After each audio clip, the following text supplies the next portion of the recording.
नमस्कार, मी नेहा महाराष्ट्र वेज रेसिपीजमध्ये तुमचं स्वागत करते।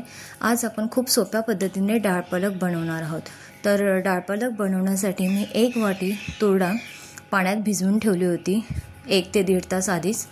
तर अशा प्रकारे मी सगळी तयारी करून ठेवली आहे। एका ताटामध्ये अर्धी पालकाची गड्डी घेतलेली आहे, 1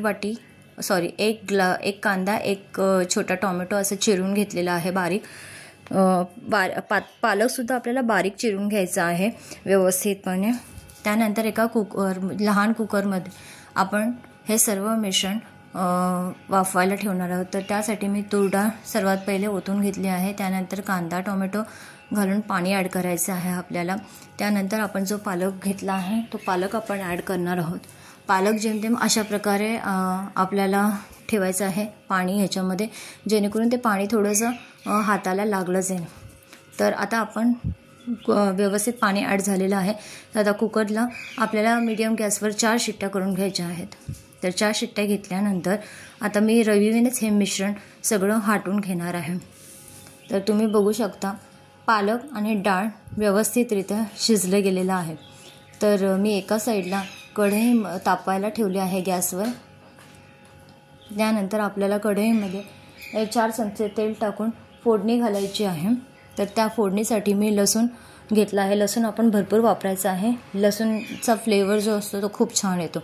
तर लसूण ठेचून घेतलेला आहे, 1 मिरची घेतलेली आहे ती उभी चिरून घातली आहे। त्यानंतर लसूण घालून लाल मिरचीचं जे तिखट असं लाल तिखट तर ते 2 चमचे वापरलेलं आहे। आणि व्यवस्थितरित्या जे हाटलेलं मिश्रण आहे आपलं तेच टाकून आपण एकजीव करणार आहे। चवीनुसार मीठ टाकून तुम्हाला जेवढे थिक किंवा घट्ट पाहिजे आहे किंवा पातळ हवी आहे त्याप्रमाणे तुम्ही पाणी ॲड करू शकता त्याच्यात।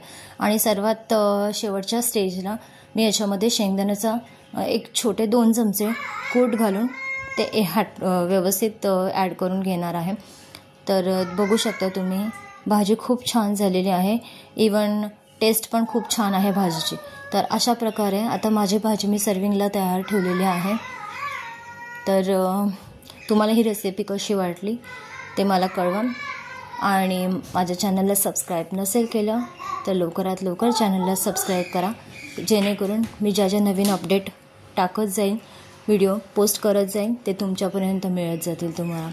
Thank you so much.